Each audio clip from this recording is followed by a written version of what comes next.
A ver, pensemos en esto por un segundo. ¿Se imaginan un país que casi de un día para otro decide cambiar por completo sus reglas económicas?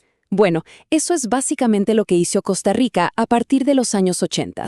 Pasó de un modelo donde el Estado era el gran protagonista a lanzarse de cabeza al libre mercado. Una apuesta gigante. Pero la pregunta del millón es, ¿funcionó? Vamos a meternos de lleno en esa transformación para entender sus efectos, que la verdad se sienten hasta el día de hoy. Para entender bien esta historia, vamos a seguir una especie de mapa. Primero, veremos por qué el modelo de antes se vino abajo. Después, qué nueva estrategia nació de esa crisis. Analizaremos cómo se transformó la economía, cuáles fueron esos costos que quizá nadie vio venir, y por último, cómo reaccionó la gente a todo este cambio tan radical. Ok, empecemos por el principio. Para entender el cambio, primero hay que entender qué es lo que se rompió. Antes de la gran crisis, Costa Rica tenía un motor económico que, la verdad, había funcionado bastante bien por décadas. Fue el que construyó esa famosa clase media del país. Pero, a finales de los 70, ese motor empezó a fallar y finalmente se apagó. A ese sistema se le conocía como el modelo desarrollista. La lógica era sencilla: protegerlo de adentro para crecer hacia adentro. El Estado era como un gran escudo para las industrias locales, ponía barreras a las importaciones para que las empresas ticas tuvieran todo el mercado para ellas. O sea, el Estado era el gran director de orquesta de la economía. Y entonces, ¿qué salió mal? Pues fue la tormenta perfecta. Por un lado, por dentro, el modelo ya no daba más de sí. El mercado local era muy chiquito como para seguir creciendo. Y por fuera, ¡pum!, se le vino el mundo encima. La economía global entró en crisis, el precio del petróleo se fue a las nubes, los intereses de la deuda externa se dispararon y, para rematar, el precio del café se desplomó. Una combinación letal. Y claro, de las cenizas de una crisis así, tenía que surgir una idea económica totalmente nueva, una que no buscaba arreglar el motor viejo, sino que quería instalar uno completamente diferente, uno importado de las ideas que estaban de moda en el mundo en ese momento. Y aquí es donde se ve el cambio tan brutal. Es que es el contraste entre dos mundos. Antes, el Estado era el protagonista. Ahora, un simple árbitro. Antes, se miraba para adentro, al mercado local. Después, la obsesión era venderle al mundo, exportar. Se pasó de proteger a capa y espada lo nacional a querer atraer lo extranjero a como diera lugar. No fue un ajuste, no. Fue un giro de 180 grados. Esta cita de Eduardo Lizano, que fue uno de los cerebros de todo este cambio, lo resume perfecto.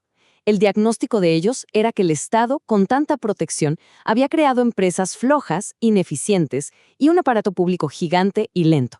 La cura, según ellos, era simple: quitarle el poder al Estado y dárselo al mercado. ¿Y en la práctica cómo lo hicieron? Bueno, la receta tenía 4 ingredientes principales. Primero, se les dieron un montón de beneficios fiscales a los exportadores, como un premio por vender afuera.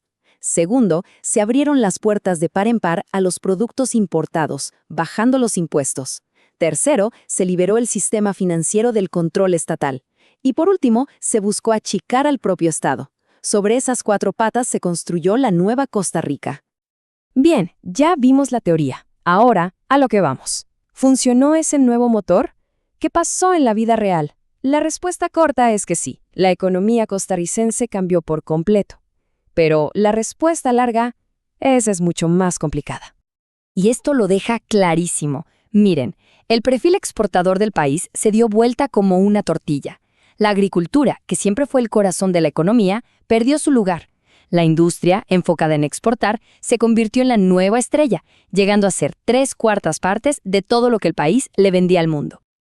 Pero, y este es un pero gigante, ojo, hay que leer la letra pequeña, porque este boom industrial no era precisamente de cohetes espaciales o alta tecnología, ¿eh? La mayoría de estas nuevas exportaciones venían de industrias más bien básicas, como la ropa o el ensamblaje, que dependían de mano de obra barata, no de una gran innovación. Y aquí es donde la historia se empieza a complicar, porque detrás de esos números tan bonitos de exportación empezaron a aparecer los efectos secundarios, los costos que nadie había puesto en la cuenta de esta gran apuesta. Y este punto es clave. A pesar de toda la supuesta modernización, el nuevo modelo generó un crecimiento económico más bajo y mucho más inestable que el anterior. Se pasó de un promedio bastante bueno de 6.5% al año a apenas un 4%. Una cosa medio rara, ¿no? Y además, el modelo nació con una falla de diseño, por así decirlo. El nuevo motor de la economía, o sea, el sector exportador, prácticamente no pagaba impuestos por todos los incentivos que tenía. El resultado, un Estado que gastaba mucho más de lo que recibía, año tras año tras año. Un déficit fiscal crónico que sigue siendo un dolor de cabeza hasta hoy.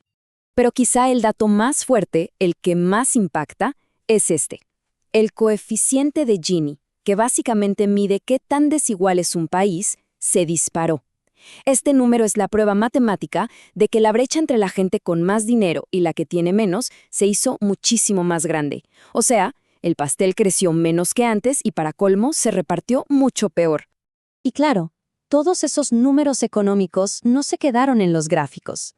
Se sintieron en la calle, en la vida de las familias. Y eso generó una ola de descontento que terminó por quebrar la idea misma de lo que significaba ser costarricense. Esta frase lo resume todo. La identidad de Costa Rica se había construido sobre esa idea de ser una sociedad de igualiticos, de gente más o menos pareja. Pero la nueva realidad económica chocaba de frente con ese mito. Era como si el espejo en el que el país se miraba se hubiera roto en 1000 pedazos. Y por supuesto, ese malestar social explotó en las calles, y no una, sino varias veces. Primero, en el 95, los maestros paralizaron el país contra unas reformas a sus pensiones. Luego, en el año 2000, una ola de protestas históricas frenó en seco la privatización de la joya de la corona del Estado. Y el punto de máxima tensión llegó en 2007, con un referéndum sobre el Tratado de Libre Comercio que partió al país literalmente por la mitad. Lo que nos deja con la gran pregunta de fondo. Esta apuesta por el libre mercado sin duda transformó al país, pero el costo social fue altísimo y creó una fractura muy profunda. Y esa fractura sigue ahí, abierta. La pregunta hoy es, ¿se rompió para siempre ese pacto social que definía a Costa Rica o es que simplemente se está reescribiendo uno nuevo, a los tropiezones y con mucho conflicto, para una nueva era?